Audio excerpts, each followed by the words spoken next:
Qual será o impacto da inteligência artificial nas artes visuais? De que maneira as relações de trabalho humanos-máquinas vão ser reformuladas? E as novas legislações tecnológicas? Essas e outras questões são abordadas no report Macrotendências 2024-2025, um material desenvolvido pelo Lab de Tendências da Casa Firjan, e eu conto com as presenças da Carol Fernandes e da Isabela Petrocílio, representando aqui uma equipe grande, multidisciplinar, que conduziu esse estudo para falar sobre esse tema. Sejam bem-vindas ao Rio ETEC, muito obrigado pela participação de vocês. Eu queria começar com a Carol falando sobre a equipe, como é que foi a metodologia, como é que vocês abordaram esses temas todos aí que estão no report. Então, Beto, a gente tem uma equipe do Lab de Tendências, que é uma equipe composta por 7 pessoas, mas focado no report nós temos 4, né, que é quem realmente trabalha ali desenvolvendo. Só que a gente tem uma equipe, né, maior, que a gente chama de equipe estendida, que é a equipe da Casa Firjan, onde nós temos pessoas de diversas formações, né? A gente vai ter economista, vai ter pessoas da área de comunicação, pessoas mais focadas em tecnologia, a gente tem um Fab Lab, então a gente tem pessoas que estão muito ligadas nesse conceito do maker, né? Então trazendo também essas inovações a partir disso. Então a gente tem encontros mensais, inclusive ontem a gente fez o primeiro encontro do nosso próximo report, que vai ser lançado em outubro, né? E a gente se encontra mensalmente para pensar, refletir, monitorar o que está acontecendo. E a gente tem uma metodologia própria, né, que foi desenvolvida por nós mesmos ali na Casa Firjan, para a gente ir depurando essas informações, esses sinais de mudança. Né? O que são os sinais de mudança? São essas pistas que tem coisas para mudar no mundo, tem coisas que vão impactar a gente. Né? Então a gente vai olhando, buscando, tentando bola entender. De cristal, né? A famosa bola de cristal. A gente gostaria de ter, né? Claro. Bem mais fácil. Seria mais fácil. Mas a gente vai buscando, a gente vê uma notícia, a gente percebe ali, conhece um estudo, a gente vê um livro, de repente, que está falando de alguma coisa interessante, vai acompanhando essas inovações, né, em vários campos, seja o campo tecnológico, né, social, econômico, ambiental.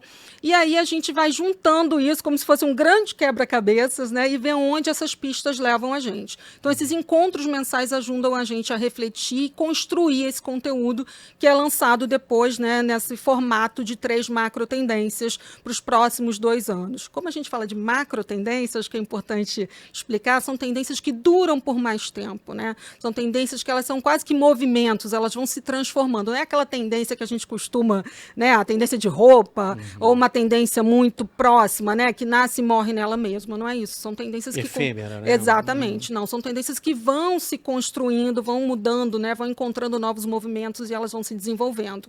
A gente lança os relatórios desde 2017, né? Então a gente tem já um caminho e geralmente a gente faz essa construção com essa equipe, né?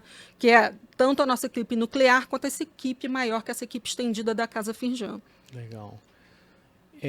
Isabela, qual é o objetivo, então, desse documento? Eu vi lá um termo que eu não conhecia assim, tão bem, mas eu vi lá explicado de uma maneira específica sobre futuro emergente, né? Explica para os nossos espectadores, para mim, essas divisões de tempo que meio que norteiam esses estudos, né? Sim. Então, a gente no início do relatório apresenta essas 3 possibilidades de divisão de tempo: o futuro emergente, o pós-emergente, o mais distante, mas são nomenclaturas apenas, né? Claro que a gente pode pensar outras coisas, aqui a gente estaria pensando o emergente de 0 a 5 anos, o pós-emergente de 5 a 10 anos, esse futuro distante seria de 10 a mais. E aí vai muito do objetivo, né, desse olhar para o futuro que a Carol estava falando, essa busca de pistas aí que a gente está olhando, notícias que dão sinais do que vem por aí. E aí, para que você está usando aquilo? Né? A gente, o nosso público principal, precisa de um futuro também um pouco mais próximo do que a gente tem hoje. São empresários aqui que tem que focar assim, onde que vale eu investir agora, onde que vale eu olhar mais, quais oportunidades, desafios tem para o meu negócio hoje, com uma perspectiva de futuro de 0 a 5, ou no nosso foco aqui dos reportes anuais, para os próximos 2 anos. Mas aí pode ter, para um planejamento estratégico, um pouco mais de fôlego. Você pode pensar de 5 a 10, ou você pode pensar no mais distante E aí você tem questões como produtos mais complexos, um avião.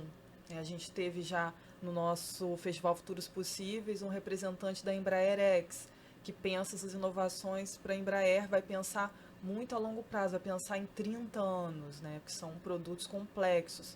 Eu posso pensar um planejamento urbano para 100 anos, como algumas cidades já fizeram. Se não me engano, o Japão já fez isso, um planejamento de maior fôlego. O Japão é fogo, né? É exemplo para essas coisas, né? Mas acho que Portland, nos Estados Unidos, também Portland, tem um planejamento, né? Porque era uma cidade industrial, teve que se replanejar. Eles fizeram um planejamento de 100 anos, se eu não me engano, eu já li alguma coisa sobre isso. E aí ajuda a puxar esse olhar, né? Porque a gente às vezes fica muito preso no hoje. E aí, com essa construção de futuro, essa especulação sobre o que pode vir, que são apostas, né? Que, infelizmente, você falou da bola de cristal, a gente não consegue ainda essa tecnologia. É um faro fino aí para tentar ver essas tendências, né? Quanto mais a gente olha, mais a gente consegue ver, opa, isso aqui tem uma pista, mas são apostas no fim do dia, E né? por isso que é importante a gente olhar e depurar essas informações, né? Porque está por trás. Porque informação pela informação todo mundo tem, né? A gente vê, mas a gente precisa entender o que está por trás, como que elas funcionam em conjunto, né? Então, como que isso vai impactar outras áreas. Então, está sempre olhando aquilo ali e entender também essa questão temporal, porque alguns desses temas vão chegar muito mais rápido, né, para alguns setores do que para outros. Então, como que isso funciona e como que isso funciona em conjunto, como isso nos impacta. Então, a gente está olhando, como a Isabela bem explicou, nessa zona temporal de 0 a 5 anos, porque tem muito a ver com a nossa área empresarial, né, de precisar saber com urgência o que a gente precisa investir, né, mas o que a gente quer também, e a gente tenta trazer, é um olhar também mais a longo prazo. Porque, por exemplo, você sabe bem disso, Beto, quando você vai apostar em tecnologia e inovação, você precisa de um tempo de experimentação, de testes, né, para você aprimorar aquilo. Então, a gente também quer trazer esse olhar um pouco mais distante, mas no reporte a gente acaba focando nesse horizonte, né, de 0 a 5. Mas já fizemos trabalhos, né, para outras áreas onde a gente alongou um pouquinho, né, esse campo. Pensando nisso, né, eu acho que todos fomos surpreendidos por essa avalanche de IA. Ninguém previu isso da maneira, né? Só os cientistas que trabalhavam com isso, que tinham mais acesso, né? Agora, com o lançamento do ChatGPT e aquilo virou público, a gente está até agora nisso, né? Sim. Hoje mesmo, eu estava falando com o Vinícius aqui, eu vi uma ferramenta para você fazer música absurdamente bem feita. Você pode dizer que era uma música com esse andamento, rock, com a letra sobre natureza, com uma orquestra, e faz a letra em português. Ninguém previu isso. Ninguém previu isso. Mas, enfim, vamos falar agora sobre imagens e vídeos, que também, né, é um assunto. Há pouco a Sora, da OpenAI, lançou Sora, né, que é uma ferramenta desse mesmo nível de refinamento. Ela só não consegue fazer ainda muito tempo, né, mas não vai ser, não vai demorar muito para a gente ter longas metragens, né? Curtas, mas longas metragens feitas de AI. Então, deepfakes, direitos autorais, privacidade, que conclusões vocês... Conclusões não, que tendências vocês verificaram nesse último report agora? Bom, sobre essa questão, acho que de deepfake é algo que vai para vários campos, né? A gente fica pensando automaticamente na questão ali dos vídeos, né? Que a gente já começou a ver isso com muita força no campo político, né? Que também já tivemos aí a eleição da Argentina, né? Pontuou bastante, foi muito utilizado, e a gente fica naquela, né? O que é real, o que não é. Teve o caso agora da Kate Middleton, né? Esse vídeo dela é inteligência artificial, então as pessoas estão ali, né?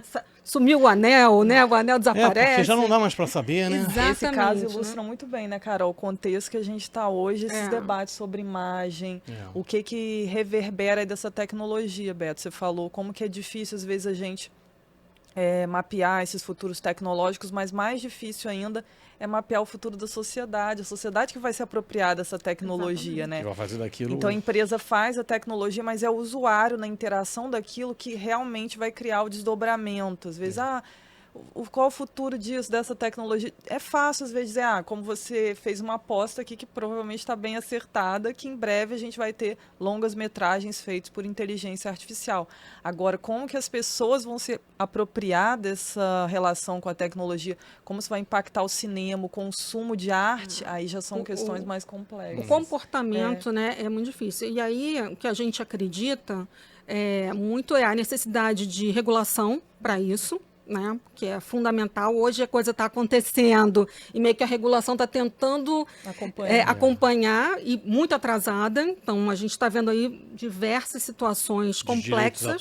Direitos autorais, a né? máquina que é autora. Sim, né? pode teve um Quem caso é o autor? no Japão, acho que na Austrália, que o cara inventou, né, um software e colocou como coautor a inteligência. Ele falou, não, sem ela eu não conseguiria fazer. Sim, tem livro já assinado pelo ChatGPT, né? Então, assim, como que a gente vai caminhar com tudo isso? Como que isso vai nos impactar e como a gente vai conseguir regular? Porque eu acho que essa é a grande dificuldade que a gente tem hoje.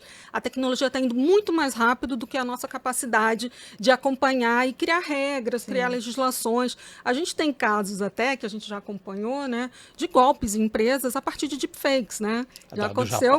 daquela reunião. Já aconteceu uma na Nova Zelândia e aconteceu uma outra agora também, né? Que eles tentaram fazer um golpe com o diretor financeiro da empresa por uma imagem do presidente de deepfake. Então, olha como a coisa vai crescendo.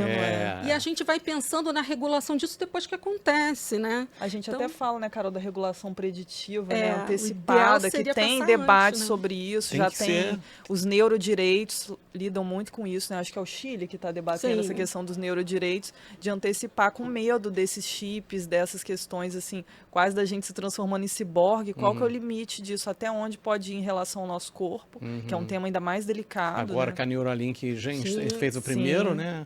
E tá dando certo, o cara tá jogando xadrez, movimentando as peças de xadrez lá as possibilidades são enormes e a gente se surpreende com isso, mas ao mesmo tempo é isso, a gente se surpreende para o bem e para o mal, né? Porque muitas coisas vão ser positivas e muitas coisas vão ser complexas, e como que a gente vai lidar com tudo isso? Então é isso, as empresas vão ter que mudar a imagem, né? Nós estamos sendo filmados agora, nossa voz, nossa imagem, isso pode ser usado de uma forma que a gente não tem controle. Ninguém tem mais controle. Não tem mais controle, né? Outro dia eu vi um caso que foi uma senhora recebeu o vídeo da filha pedindo o vídeo com a voz, pedindo para fazer uma transferência, e não era.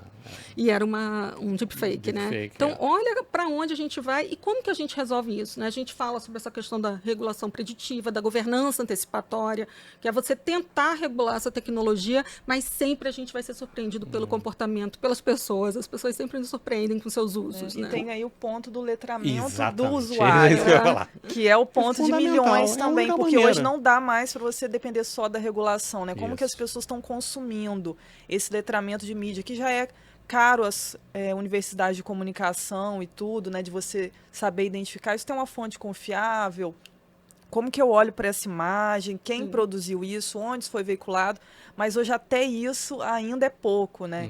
Então você conseguir aí identificar será que é falso, será que é verdadeiro, posso confiar nisso, e isso ser uma coisa mais disseminada é cada vez mais importante, porque o limite entre o real e o falso e as consequências disso são cada vez mais graves. Pessoas estão me lembrando agora do caso que é há muito tempo de Facebook, não sei se vocês lembram de uma pessoa que colocaram a foto dela, que ela teria feito um ritual satânico em Santos, e foi linchada e morreu. É triste. E imagina com um deepfake, você pode colocar a pessoa realmente fazendo e botar na internet e acabou. E quem vai dizer que não foi? Exatamente. Né? E você ainda tem ali algumas pessoas que têm um letramento, um conhecimento, mas a maioria não tem, né?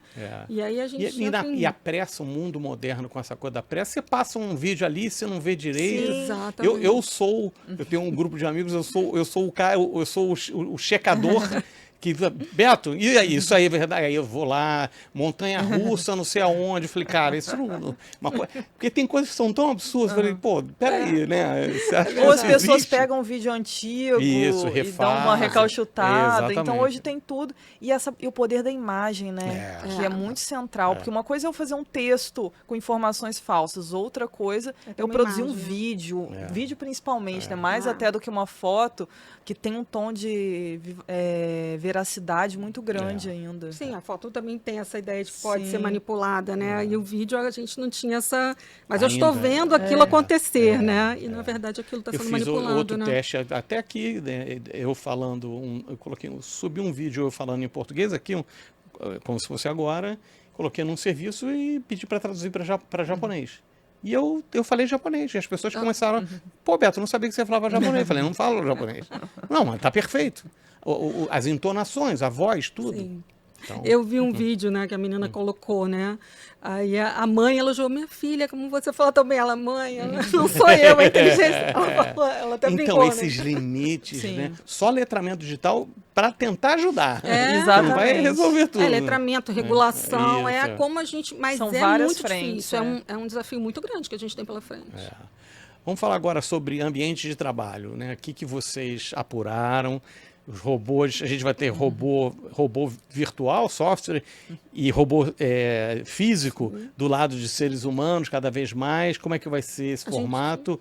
Será híbrido? Será presencial? E o metaverso por onde anda? Vamos falar um pouco sobre isso. Bom, assim, em termos do campo profissional, a gente vai ter muitos modelos, né? Eu acho que essa coisa... Vai todo mundo voltar para o presencial? Não. Eu acho que tem pessoas que vão ficar no remoto. Agora, existe, sim, algumas situações onde o presencial, eu acho que ele faz uma diferença, né?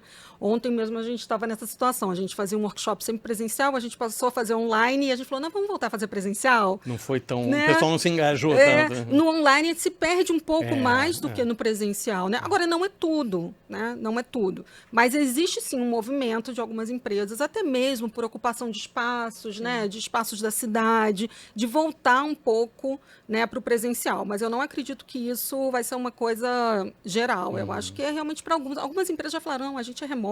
Eu tenho amigos aqui que moram aqui, trabalham em outros países. Isso é possível, a gente já viu que é possível. A pessoa pode viajar trabalhando para outros países, né? Os nômades digitais, né? Então, eu acho que, assim, em termos de modelos, né, eu acho que a gente vai ter muitos modelos. E aí vai mudar muito isso, né? O que é, qual é a sua atividade, ou para que você está querendo exatamente o presencial. A gente vai pensar mais sobre isso. É o propósito, né, dessa escolha. Exatamente. Mais do que uma decisão geral. Porque às vezes não vale a pena aquela pessoa, aquele funcionário, pegar 2 horas de ônibus para lá, não sei o quê, né? E aí não fala com ninguém, porque o trabalho dele é um trabalho que ele não faz diferença, precisa, né? não faz diferença. Aí coloca esse cara para ir uma vez semana, para ter, né, para conhecer, para não deixar de conhecer, né? E ele tem mais qualidade de vida, ele consegue aproveitar mais. Em relação à tecnologia, né, aos robôs, aos humanoides, né, a gente vai começar a ter mais essa relação, né? Eu acho que agora, assim, essa inteligência artificial, o ChatGPT, já começa a ser uma estratégia de trabalho. Tem pessoas que trabalham com já certeza. utilizando o Eu ChatGPT. tive convidada aqui, né? que a Patrícia, ela é publicitária e ela trabalha, ela até é meio que é a dupla dela, né? Ela dá bom dia, e aí uma coisa vira uma relação, essa coisa, né, do ser humano que acaba tentando humanizar, né, as coisas. Né? Exatamente. Então você vai ter essa relação que hoje, né, o ChatGPT ele está ali no computador, mas daqui a pouco você pode ter esse humanoide, né, esses robôs ali. Aí físico. E vai ser usado para além do trabalho, né? Isso aí a gente vai ter para a parte de companhia das relações pessoas, de cuidado, né? São cada vez mais importantes importantes também para idosos. A questão aí do envelhecimento, pessoas com poucas, diminuindo, né, os filhos, então também os humanoides vão ser aí os parceiros, talvez, né, dessas pessoas. No Japão né? foi uma celeuma, não sei se vocês lembram de um cãozinho chamado Aibo, que ele era o companheiro dos idosos de lá, e a empresa, esqueci qual é o nome, a Sony, parou de fabricar. E aí eles ficaram mal, aí eles têm encontros para trocar peças, porque eles têm enterros dos robôs, quando o robô já não funciona mais. É interessante, mas os robôs realmente, esses robôs de companhia, acho que é uma tendência forte. E aí volta, a gente vai ver, né, os cobots também, os robôs de colaboração de trabalho. A apropriação social também da tecnologia, nesse caso que você falou, que é super interessante, como que as pessoas se engajam com aquilo e o fabricante para, mas como que a tecnologia é mais das pessoas do que quem a produz. A gente vê o Facebook, as redes sociais em geral, o Instagram, ele é do usuário, né? Não existe falar o Facebook ou Instagram, tem os Facebooks, os Instagrams, porque tem grupos que usam aquilo de maneira diferente. Tem gente que vai usar para venda, outros que vão usar para relações. E uma série de coisas, mas a gente falou muito aqui da tecnologia impactando o trabalho, mas as mudanças climáticas e as questões demográficas, né, Carol, são 2 vetores aí importantes também nesse novo registro de mundo do trabalho que a gente vai ver no futuro. Sim. Porque como que o clima vai impactar os horários que as pessoas trabalham, os deslocamentos também têm relação com o clima. A gente acabou de ter um lockdown climático, né, que foi agora na sexta-feira. Fiquem em casa. Isso foi um lockdown climático, né? A gente nunca viveu isso, Não. né? Porque também não tinha essa previsão tão forte, tão específica, né? Então... A falta de energia elétrica em São Paulo, essas questões, assim, como que a gente está vulnerável, né? A gente se acha, às vezes, tão blindado com essas questões, ou vai pensar, vamos avançar muito a tecnologia, mas não pensa até que ponto a gente pode avançar, que temos estrutura de planeta para esse avanço que a gente almeja, né? Porque a inteligência artificial tem uma demanda energética muito grande, de espaço, de tudo, então podemos até onde ir que esse planeta dá conta, né? Com a questão energética que a gente tem, que é um problema hoje. Então tem todo esse dilema aí também, e tem o envelhecimento populacional, né, Carol, que é uma questão grande. Vai ser um impacto grande. E também a questão climática, né, que também está muito relacionada ao trabalho, essa questão térmica. Que a gente falou das chuvas, mas também tem esse calor extremo, que algumas pessoas... Não conseguem nem trabalhar direito. Não conseguem Muitas pessoas indo ao trabalho, né, para usar o ar-condicionado do trabalho, né? Então, olha só como as coisas, né, vão... Questões de novos horários, né, Carol, que a gente está vendo também aparecer alguns países tirando Espanha, horários né? durante o dia. Até de escola também estão mudando os calendários por conta de questões do clima. Interessante. Trabalhos externos, né? Não pode trabalhar ao ar livre em determinados horários. As tecnologias vestíveis, que é uma outra coisa que a gente investiga muito, né, Carol? Um campo que está crescendo que muito. Pode dar uma compensada, né? Sim, para regular a temperatura do corpo, resfriar o corpo.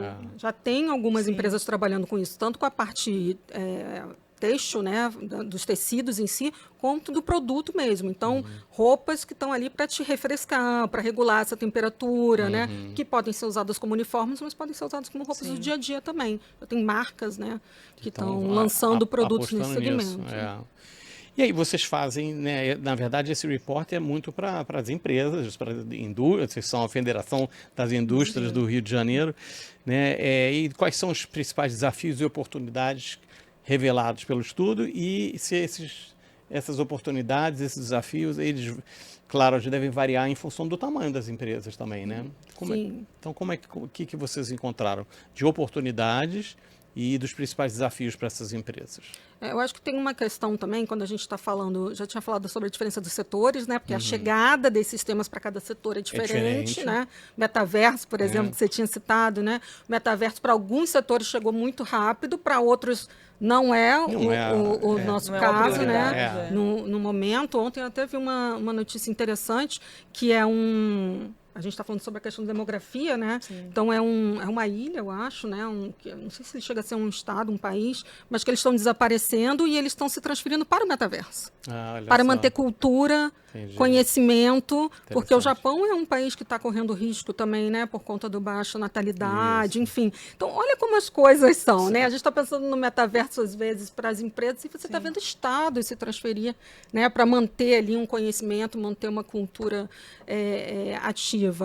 Mas o que a gente vê, assim, para as empresas é a chegada disso. Primeiro para setor, então a gente tem setores, por exemplo, como a moda, vestuário, é muito rápido, porque eles precisam mudar com muita velocidade. Então eles vão pegando as tendências, eles vão usando da forma que dá, experimentando. Né? Exatamente. A construção civil já vai precisar de um tempo maior, né? O metal mecânico também, a Isabela falou, da parte da aviação. Então, isso vai depender do setor e, óbvio, do tamanho, quanto que ele tem para apostar naquilo.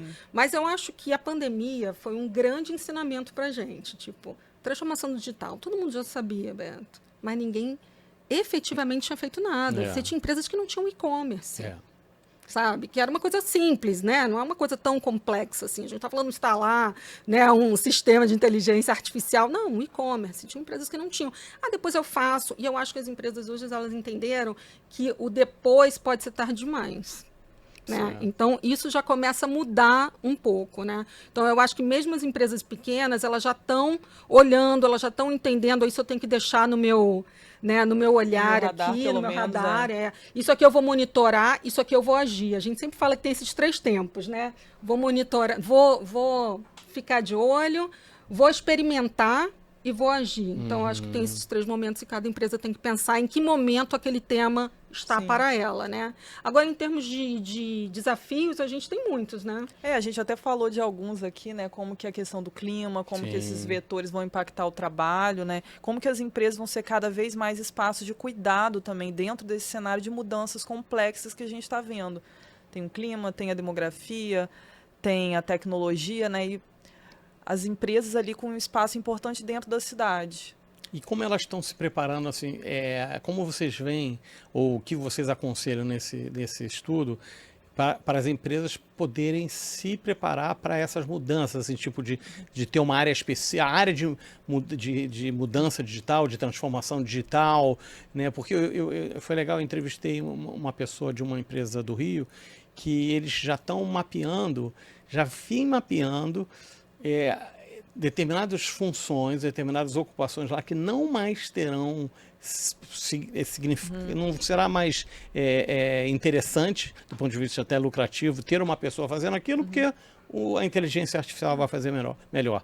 Mas essa pessoa tem a qualidade X, para onde a gente já vai ensinando essa pessoa aí para realocar, para ela não ir e ficar desempregado. Eu acho que recapacitação é fundamental. É a questão de milhões. A gente já foi procurado por empresas que falaram assim, eu quero preparar o meu funcionário para quem ele tem que ser daqui a 5 anos. Isso. Então, assim, isso realmente é fundamental, porque você tem aquele profissional que pode ser um excelente profissional, mas o que ele faz hoje talvez não seja, né? Pode ser substituído ali por uma inteligência artificial, mas ele continua sendo um bom profissional. Exatamente. Então, como a gente capacita, como a gente observa o que aquela pessoa tem. Primeiro, a gente sempre fala que é importante ter uma área, mesmo que pequena, para você conversar, refletir com as pessoas sobre essas temáticas. A gente já foi chamada para participar de reunião, onde estavam ali pessoas de uma empresa reunidas. A gente se encontra de 15 em 15 dias para conversar sobre o que está acontecendo de mudanças no mundo e tal, e a gente foi chamada ali para refletir. Então, tem um pequeno grupo, nem que seja ali, né? 3 pessoas discutindo sobre aquilo. Tenha talvez um espaço para fazer essas experimentações, né? E pense muito na sua força de trabalho hoje, né? Como que você pode preparar essa pessoa.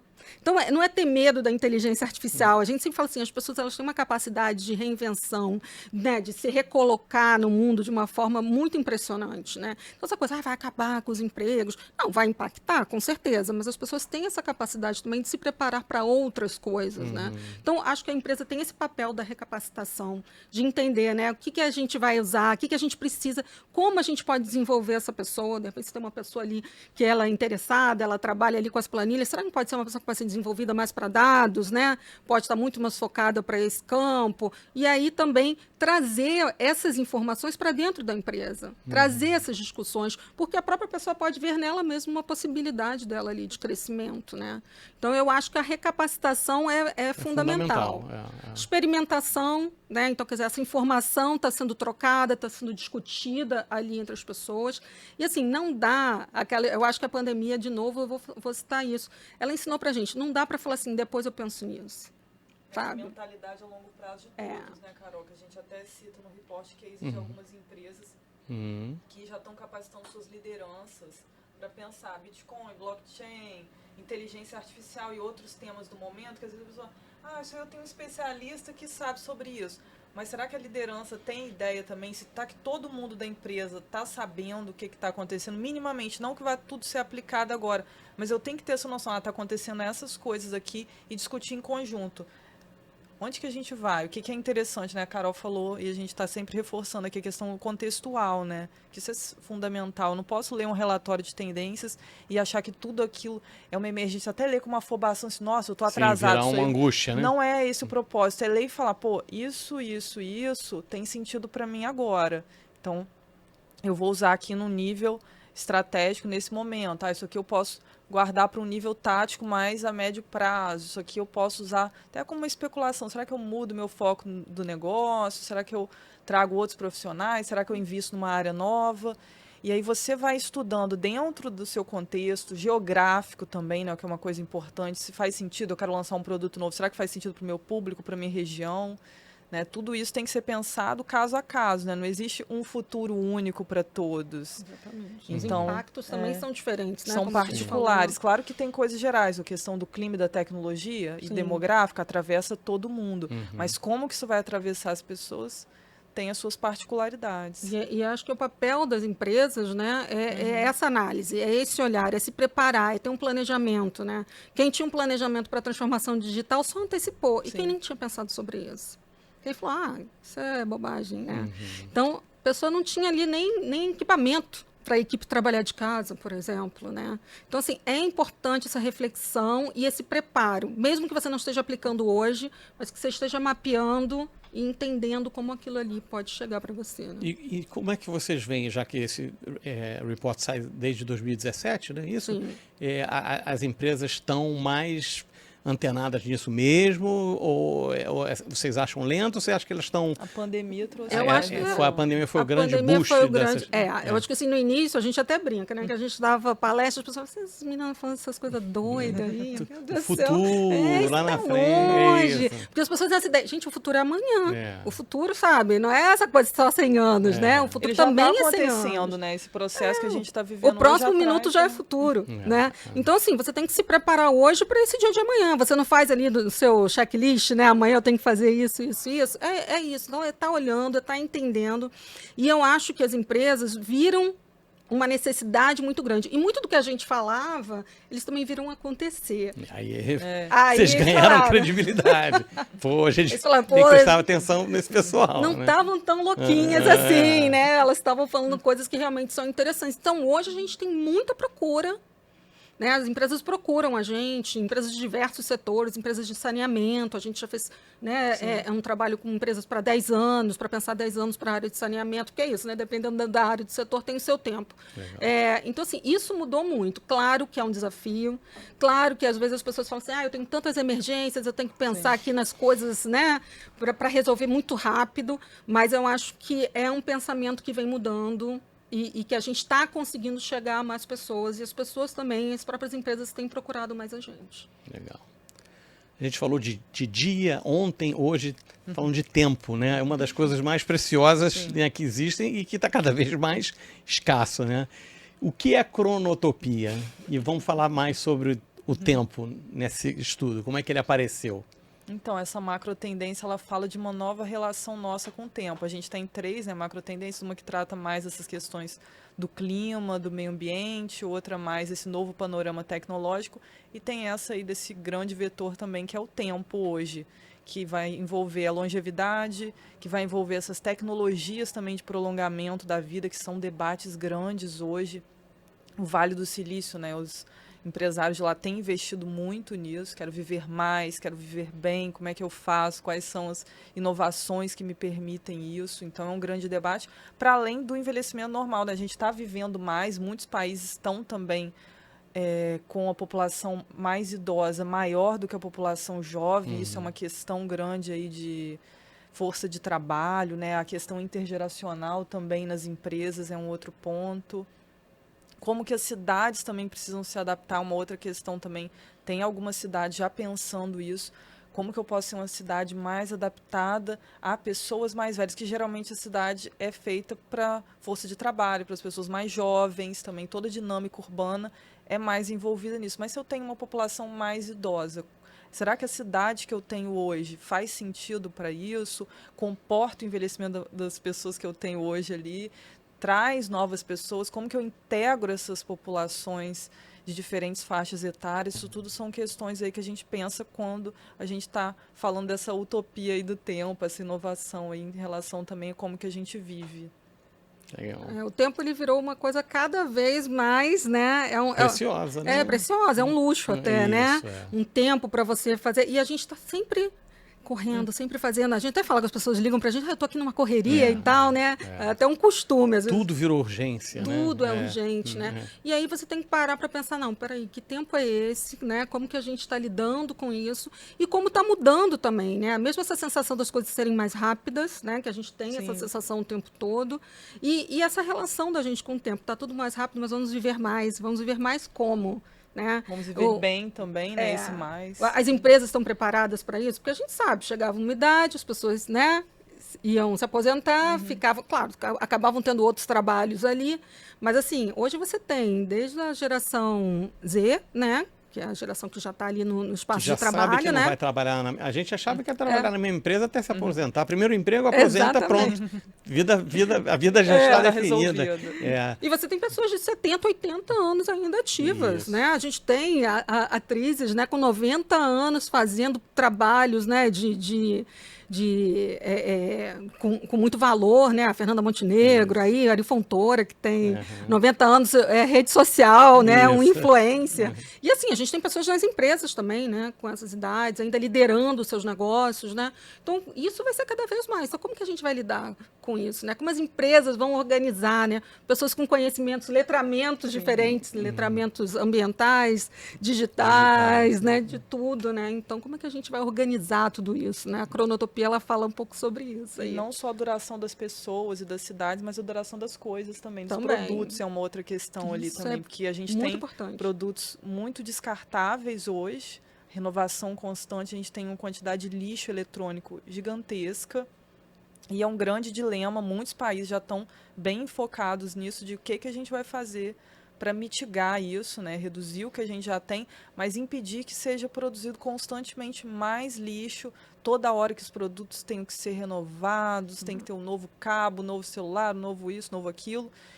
A União Europeia, né, Isso. fez uma lei sobre o direito ao reparo. Califórnia também investe muito nesse tipo de legislação, né? Como que a gente faz durar, como que a gente traz benefícios às pessoas que repararem, as empresas que investirem nesses reparos, as empresas abrirem também a forma como se repara os seus produtos. É uma grande questão na Apple, principalmente, que é uma produtora veloz de novos lançamentos e também teve essa demanda. Não, nós queremos que vocês digam como que repara, queremos as peças para reparar. E o desenvolvimento também de novos materiais que durem mais tempo, tempo. né? Então a gente fala que hoje, menos impacto ambiental quando você também. pensar, né, em algo que você vai criar, você vai falar, eu quero que isso seja substituído ou eu quero que isso dure por mais tempo. Aquela coisa, né, da obsolescência. Programado. Isso daí já exatamente. não dá funciona mais, pra não dá gente mais. porque o planeta não não dá comporta. conta. Não comporta. A gente mesmo não comporta. É. Aí você olha pra sua casa e fala, gente, o que eu vou fazer com Isso. tudo isso, né? Isso, E a gente vivendo mais, as coisas também têm que durar mais. Se a gente quiser que o planeta também dure mais, né? Senão a gente tem que ir para Marte, só que ainda não tem a nave do Elon Musk ainda não está pronta para isso. Olha, adorei Isabela, adorei Carol, muitas reflexões, ficam aí reflexões importantíssimas sobre o tempo que a gente está vivendo. Tempo, aliás, a gente falou agora, o nosso terminou e a gente volta semana que vem com mais uma edição de O Rio é Tech. Até lá, obrigado, gente. Obrigada, Valeu. Bel.